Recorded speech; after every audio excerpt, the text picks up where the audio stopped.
Chancellor Williams spent 16 years researching what he called the most significant highlights of Black civilization's destruction. His inquiry was concerned with Black civilization alone, what the Blacks themselves achieved independently of either Europe or Asia. This approach meant segregating traditional African institutions from those later influenced by Islamic Asia and Christian Europe. Williams sought answers to 7 specific questions.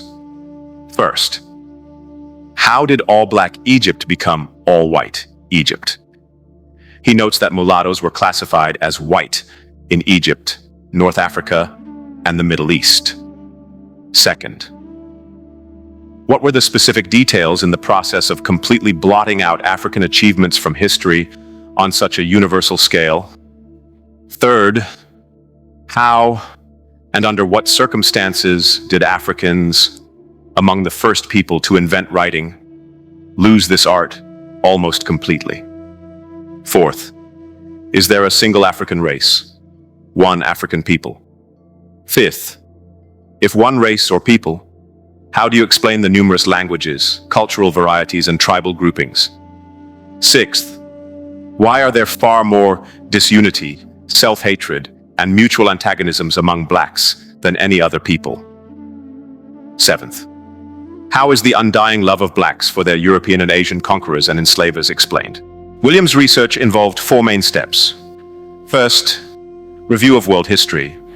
He reviewed European history, both ancient and modern, and the history of Arabs and Islam, having already studied and taught American, European, and Arabic history by 1950.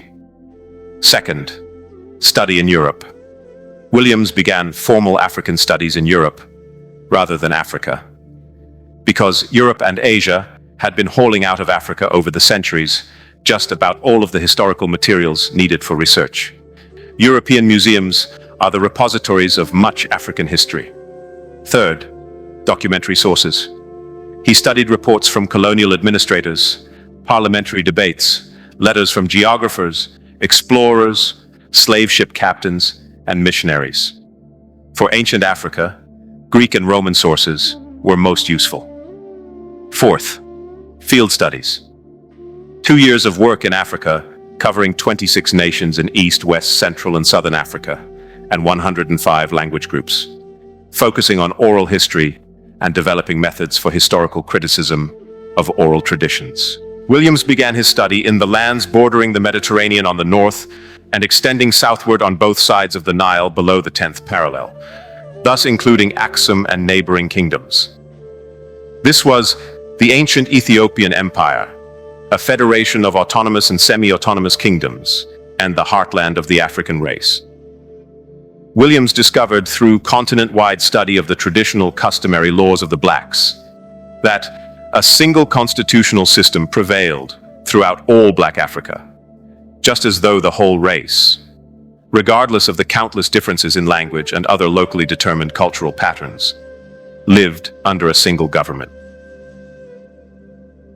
Similarly, continent-wide studies of African social and economic systems through the millenniums reveal the same overall pattern of unity and sameness of all fundamental institutions.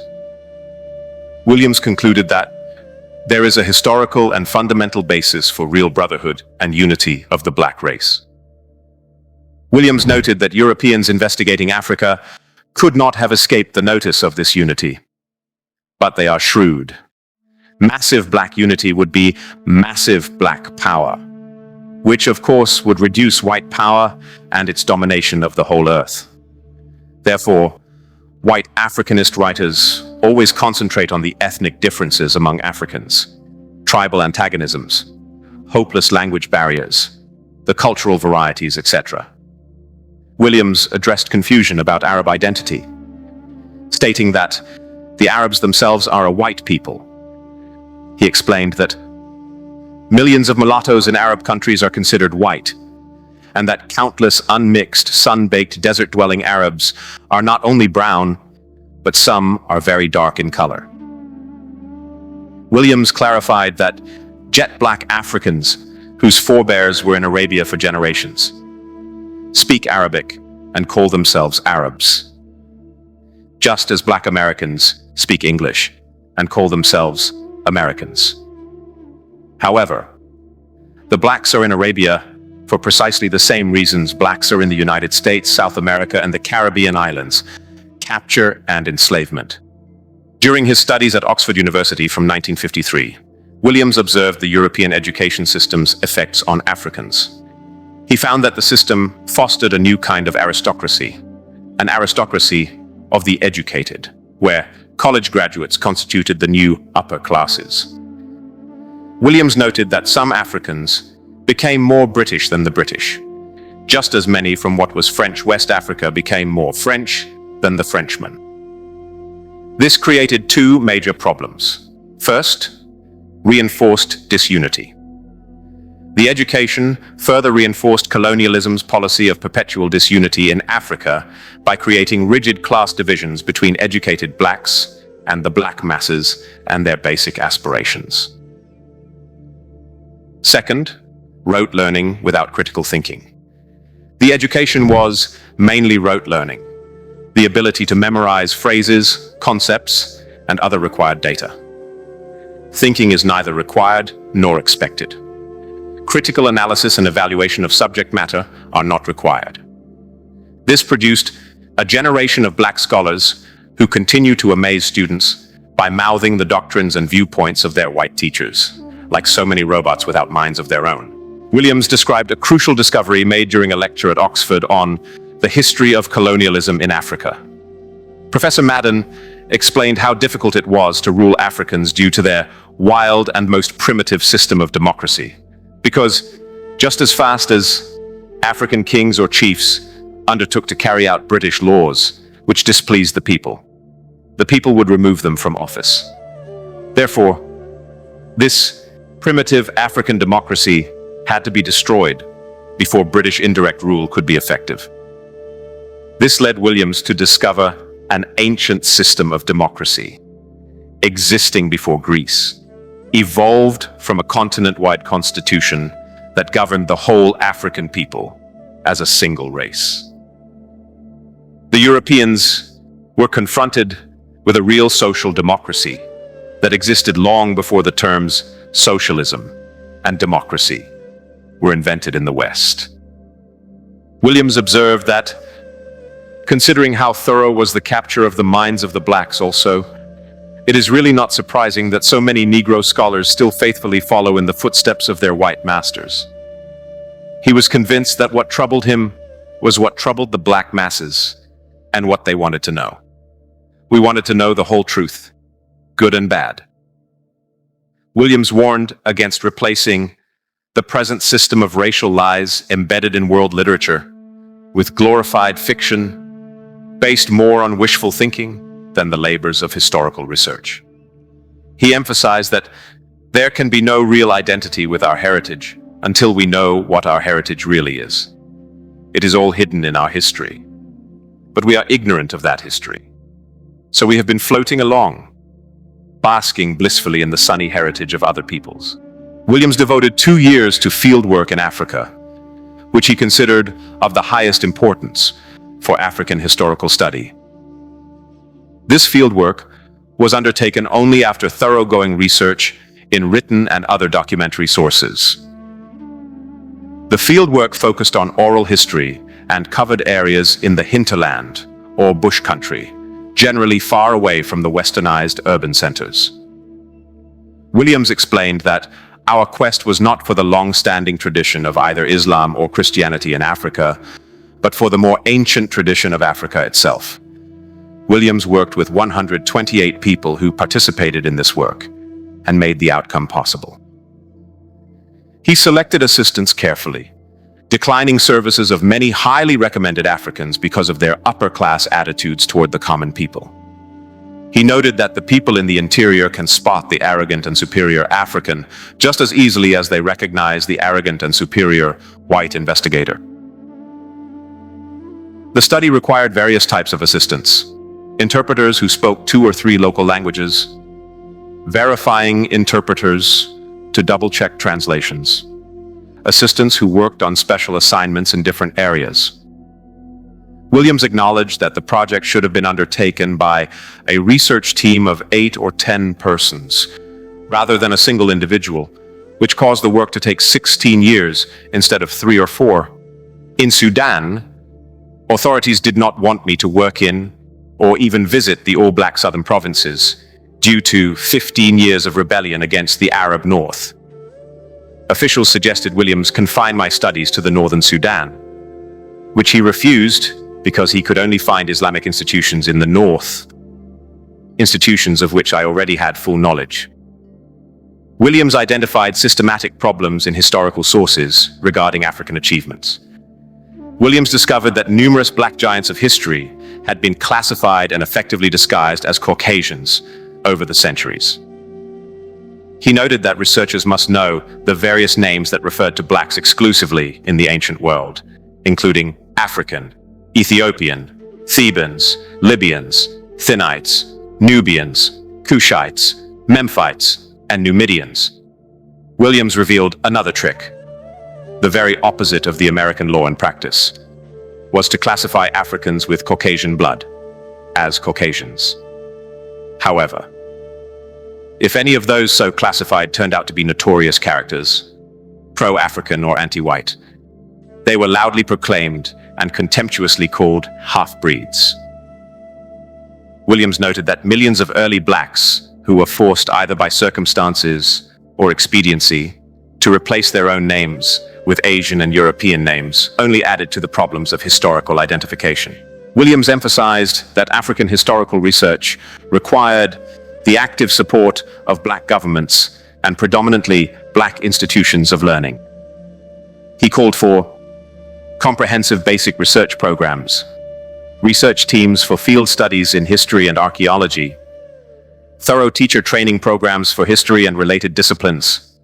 Williams criticized the continued dependence on white scholars, stating, "As long as we rely on white historians to write black history for us, we should keep silent about what they produce.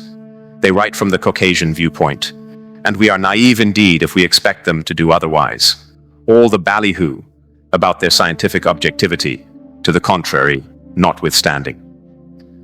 Williams departed from traditional historical methodology, arguing that the black historian, member of a race under perpetual siege and fighting an almost invisible war for survival, dare not follow in these footsteps of the master.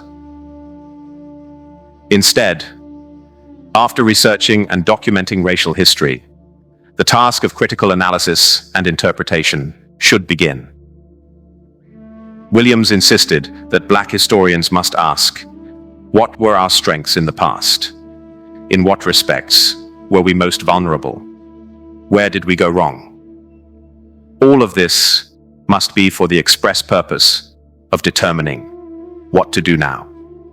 He argued that the black historian, if he is to serve his generation, must not hesitate to declare what he thinks the results of his studies mean. For even when our history shows us where we have been weak, it is also showing us how, through our own efforts, we can become strong again. Williams developed 9 key propositions that guided his research. First, Africa as black homeland.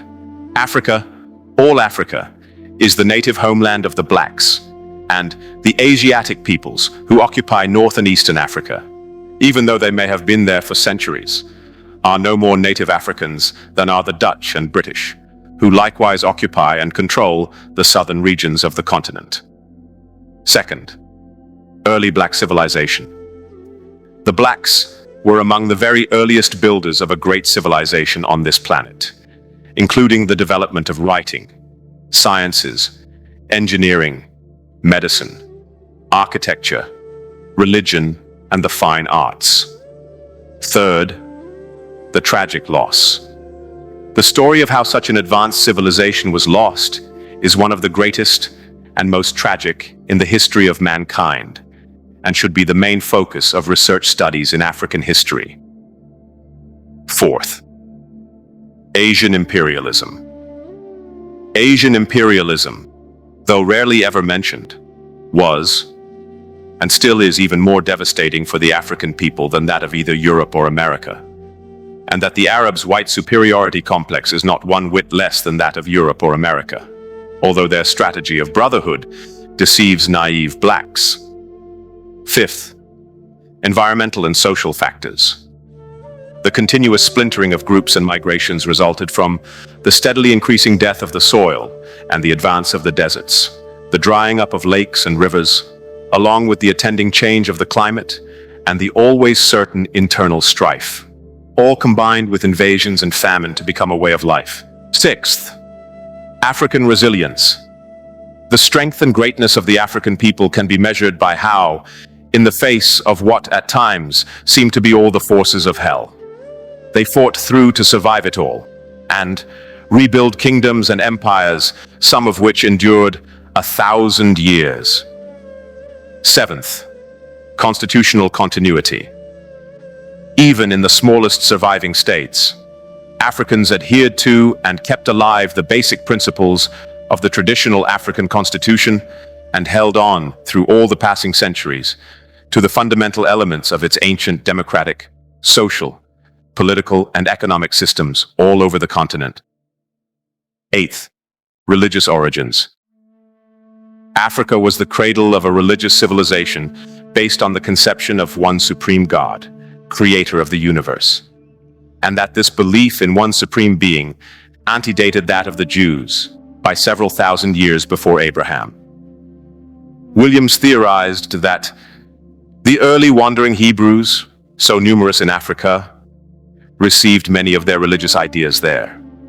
For there it was that Abraham sojourned, Moses was born, Joseph lived, and some of the early years of Jesus Christ were spent.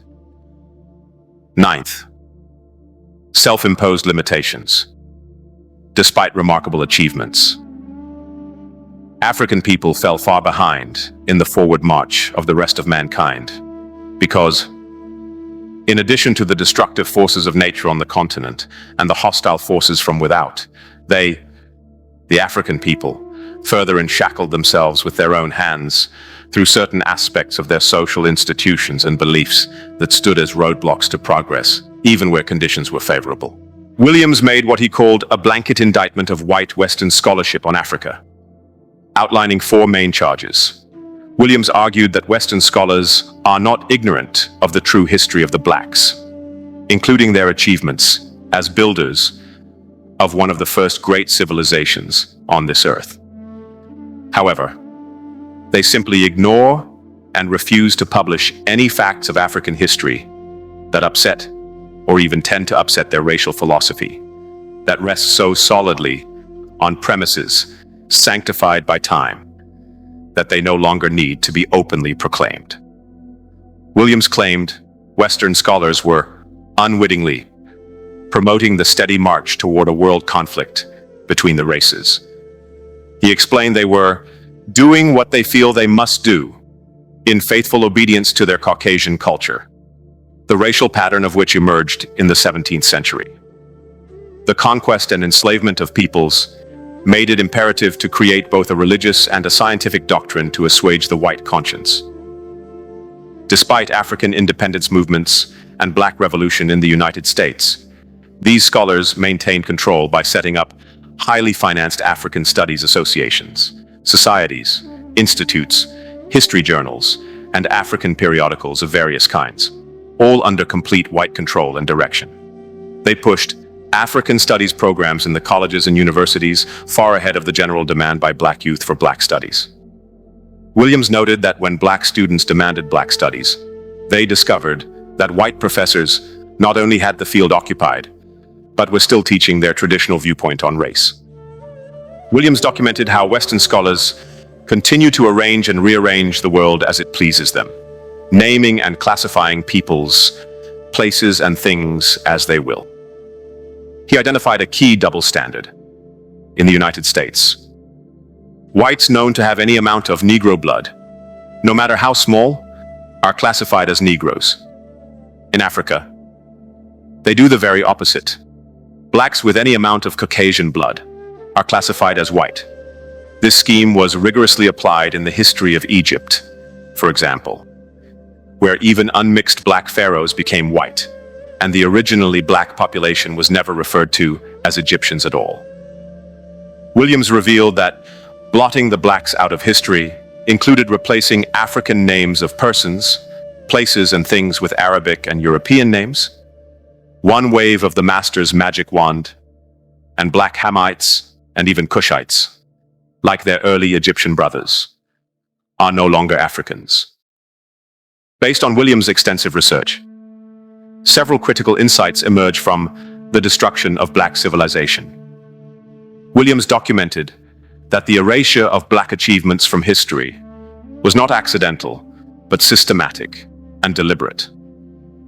The process involved multiple strategies: misclassifying black historical figures as non-black, replacing African names with Arabic and European names, attributing African achievements to non-African peoples, creating false racial categories to deny African accomplishments. Williams' continent-wide studies revealed that despite apparent diversity, Africa had fundamental unity in its constitutional, social, and economic systems. This unity was deliberately obscured by those who understood that massive black unity would be massive black power. Williams identified education as a primary weapon in the destruction of black civilization. The colonial education system was designed to produce Africans who would serve colonial interests rather than develop their own societies. This system created class divisions among Africans, psychological orientation towards serving non-African interests, scholars who perpetuated anti-African viewpoints. Williams demonstrated that the patterns of destruction established in ancient times continue to shape contemporary African realities. The psychological damage inflicted during centuries of systematic destruction persists in African leaders' relationships with former colonizers, educational systems that marginalize African knowledge, economic relationships that maintain colonial patterns, persistent disunity among African peoples. Williams argued that African liberation requires reclaiming control of African historical narrative, developing African institutions of learning and research, breaking psychological dependence on non-African validation, understanding that there can be no real identity with our heritage until we know what our heritage really is. Williams concluded that the destruction of black civilization was not inevitable, but was the result of specific actions by specific people pursuing specific goals. Therefore, it could be undone through conscious effort and unified action. He emphasized that African scholars and institutions must take responsibility for researching and teaching African history from an African perspective, rather than relying on those who write from the Caucasian viewpoint. Williams' work serves as both a documentation of historical destruction and a blueprint for reconstruction, arguing that understanding the past is essential for determining what to do now to restore African civilization to its rightful place in world history.